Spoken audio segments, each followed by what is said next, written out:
తాకట్లో ఉన్న మీ బంగారాన్ని విడిపించి ఆ రోజు ఆన్లైన్ రేటుకి కొంటాం. Sharma gold company. వాగర్థావివ సంపృక్తౌ వాగర్థ ప్రతిపత్తయే జగతః పితరౌ వందే పార్వతీ పరమేశ్వరౌ. ఆదిత్యాయ చ సోమాయ మంగళాయ బుధాయ చ గురు శుక్ర శనిభ్యశ్చ రాహవే కేతవే నమః.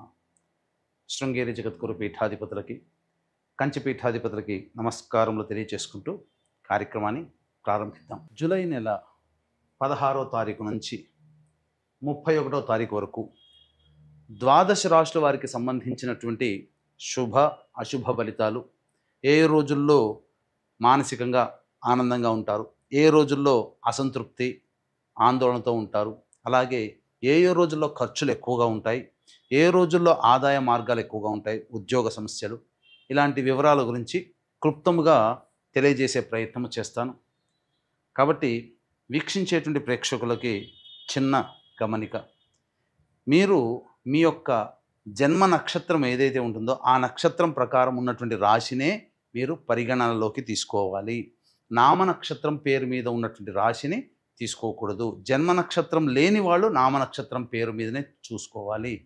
పైగా చాలామంది సన్ జొడాయిక్ సైన్ అంటే ఈ మంత్ నుంచి ఈ మంత్ మధ్యలో పుట్టినటువంటి వాళ్ళు ఒక రాశికి చెందుతారని చెప్పి సూర్యమాన సిద్ధాంతం ప్రకారం ఉంటుంది. అది ఈ చెప్పబోయేటువంటి ఫలితాలకి అది ఏమాత్రం కూడా సరిపోదు. అది విషయాన్ని గమనించుకొని చూసుకోవాలి.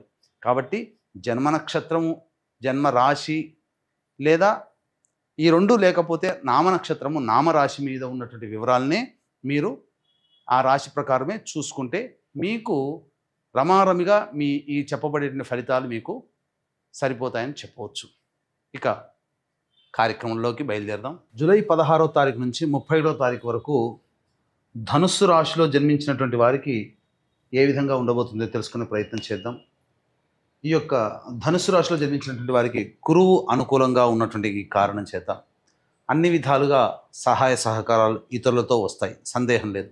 ఆనందదాయకంగా గడుపుతారు. ధనపరమైనటువంటి సమస్యల్ని చాలా మటుకు మీరు చక్కటి ఆలోచన విధానంతో సమస్యల్ని పరిష్కరించుకోగలిగితే అవకాశాలు మీకు ఎదురవుతాయి. కాబట్టి గురువు అనుకూలంగానే ఉన్నటువంటి కారణం.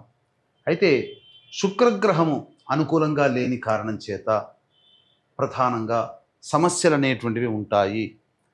భాగస్వాములతో కావచ్చు, లేకపోతే ధనపరమైనటువంటి విధంగా కావచ్చు, లేదా కుటుంబ పరంగా దంపతుల మధ్య కానీ, వ్యాపార భాగస్వాముల మధ్య కానీ అనవసరమైనటువంటి అనుమానాలకు తావిచ్చే విధంగా మీ ప్రయత్నాలు ఉండడం వల్ల ఇబ్బందికర పరిస్థితులు. కాబట్టి జాగ్రత్తలు పాటించండి. శుక్రుడు అనుకూలంగా లేడు కాబట్టి వ్యాపారం చేసే భాగస్వాములతో కానీ, జీవితాన్ని పంచుకునే జీవిత భాగస్వాములతో కానీ అనుకూలంగా ఉండే ప్రయత్నం చేయండి.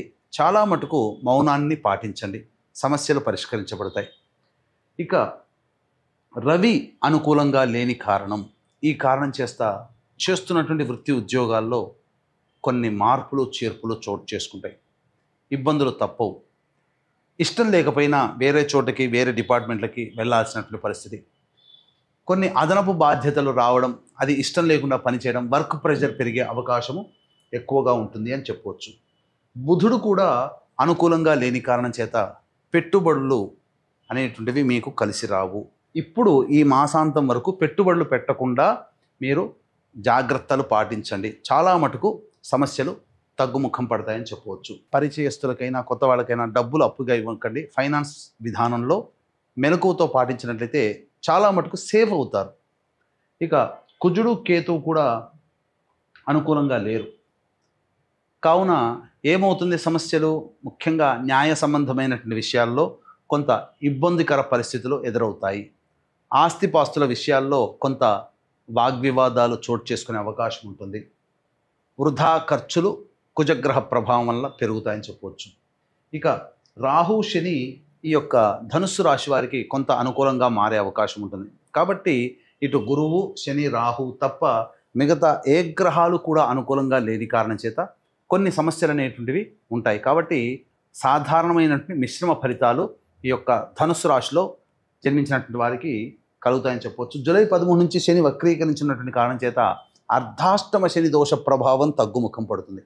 ఇప్పటి వరకు మీకు పెండింగ్లో ఉన్నటువంటి పనులలో కొంత చలనం వస్తుంది, తద్వారా పనులు అవుతున్నట్టుగా అనిపిస్తుంది. ఈ సమయం శని అనుకూలంగా ఉండేటువంటి సమయం, గురువు కూడా అనుకూలంగా ఉన్నాడు. కాబట్టి మీరు చేసే ప్రయత్నాల్లో దైవానుగ్రహాన్ని పొందే ప్రయత్నం గనక చేసుకుంటే తప్పకుండా మీకు అనుకున్న పనులు సజావుగా పూర్తి అవుతాయని చెప్పవచ్చు. ఈ రాశిలో జన్మించినటువంటి స్త్రీలకి ముఖ్యంగా అవమానాలు ఎదురవుతాయి. ఎక్కడైతే గౌరవింపబడ్డారో అక్కడ కొంత ఇబ్బందికర పరిస్థితులు అనేటివి కలుగుతాయి. కాబట్టి జాగ్రత్తలు పాటించండి. ధనపరమైనటువంటి విషయాల్లో ఎవరిని గుడ్డిగా నమ్మకండి. అన్ని విధాలుగా మీ కుటుంబ సభ్యులు మీకు విలువ ఇవ్వకపోతున్నారే అనే బాధ మిమ్మల్ని ఎక్కువగా పీడిస్తుంది. కాబట్టి సమయం కలిసి లేనప్పుడు ఏం చేస్తామండి? ఎవరైనా కానీ తప్పదు. దేవతామూర్తులకే తప్పలేదు, మనం ఎంత. ఇక ముఖ్యంగా మీరు తీసుకునే నిర్ణయాలు ఇతరులు పాటించకపోవడం, తద్వారా మీకు కొంత బాధ కలుగుతుంది. మీ సలహాలు సూచనలు ఏవి కూడా ఎదుటి వాళ్ళకి నచ్చవు. కాబట్టి మీరు చేయాల్సిందల్లా కూడా మౌనాన్ని ఆశ్రయిస్తూ మిమ్మల్ని అడిగితే తప్ప మీరు ఉచిత సలహాలు ఎవరికి ఇవ్వకుండా ఉంటే చాలా మటుకు మీరు సేఫ్ సైడ్లో ఉంటారని చెప్పవచ్చు. ఈ రాశిలో జన్మించినటువంటి గర్భవతులకి సాధారణంగా జాతకరీత్యా మంచి శుభవార్తలు వింటారు.